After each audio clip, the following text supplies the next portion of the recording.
Evening, 0p here. Now, as you can see, it's getting quite late, and I've just been messing around. This has just taken me a couple of minutes to cut with the angle grinder and drill a couple of holes in this. And this is one of those stoves that I still can't remember the name of, but my version is all stainless steel, and it's made from a stainless steel cut, as you'll know, because I made a film about it before. But I said I was going to make one that looked a little better, looked quite professional, and I've cut it at the lip so it's got a professional turn on it, a nice lip to the top that you can stand your pot on. Bottom, excuse the shaking because it's been a long day. Got little notches at the bottom. There is the part that's going to go on there. There's a little sticker on the front that says "Take me with you next time on your next adventure," and there is the wick that's going to go in here. And in a short while I'm going to put it all together and I'm going to test it. So I will be back. And there it is, completely assembled, all finished and ready to rock. The wicking is in place all the way around, see, and I'm quite pleased with it. I've got 2 holes in it, as is the norm with these stoves, as I'm told, instead of the castellation, but it works for me. But I thought I'd just put the hole in and show you, and that's it basically. It's all stainless steel. I think it's quite a nice looking thing, but that doesn't mean bugger all if it don't work. So I'm going to test it in a moment and see if it does, see what the burn's like on it. Just been down the house to get a lighter, and I'll come back, and I don't know if you can see that on my finger, but I'll get it to shine. It is moist, so that means that the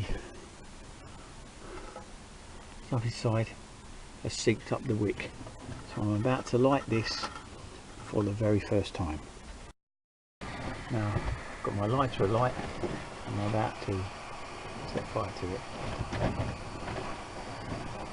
See what happens. And it is on fire all the way around.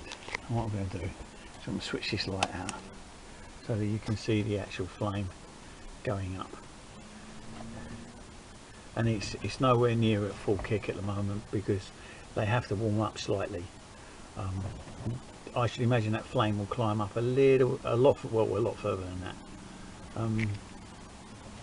But as you can see, it does work very well, doesn't it? I'm more than pleased with that. And it's all stainless steel. So yeah, I'm more than pleased with that. And the stainless steel is starting to glow. So you see how hot that is already. And take my snuffer and snuff it out now, because without a pot on that, it will carry on burning forever. And that is just test boil. I'm really pleased with that. They look really cool when you sort of get that rainbow colour off of it. But that's the lip that I've put on there, and if it causes a problem I'll just cut it off, but I don't think it will. You've seen it burning. They do burn really well. And it doesn't burn the wick if you keep the wick wet and you don't let it burn out. If you let the fuel burn out, the wick starts to burn and it will go black, charred and crusty. They still work, but you can keep them pristine if you don't let the wick burn out. So there you are, and that's it. My spirit burner from an old stainless steel mug.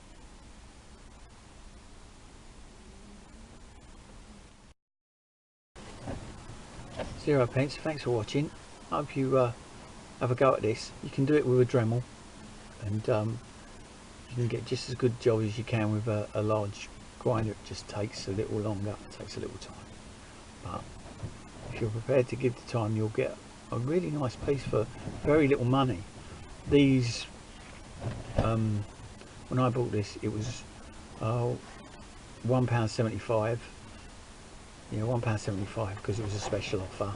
They're still doing them, but I don't know how much they are now. But and that's at Trespass. Still do these, but it's still reasonable. You know, they're not pounds and pounds. But then you have to buy the wick from a garden centre, and once you've done that, it's simple. You just just use a bit of tape to keep your line straight, cut around it with a Dremel, pull it apart, cut off the bottom of the inner, cut some notches in the bottom. As you can see, it's still got some fuel in there, but there's 4 little notches cut in the bottom, the 2 holes, and basically that's it. That's the way it goes. And you must remember, wait for that wick to get wet. So you just pour it in, give it a minute or so, put your finger on it, and you'll see it, that your finger, as you can see on that, the finger is wet. You know it's ready to light. 0 pence. Thanks for watching. Hope you like this one. Catch you later.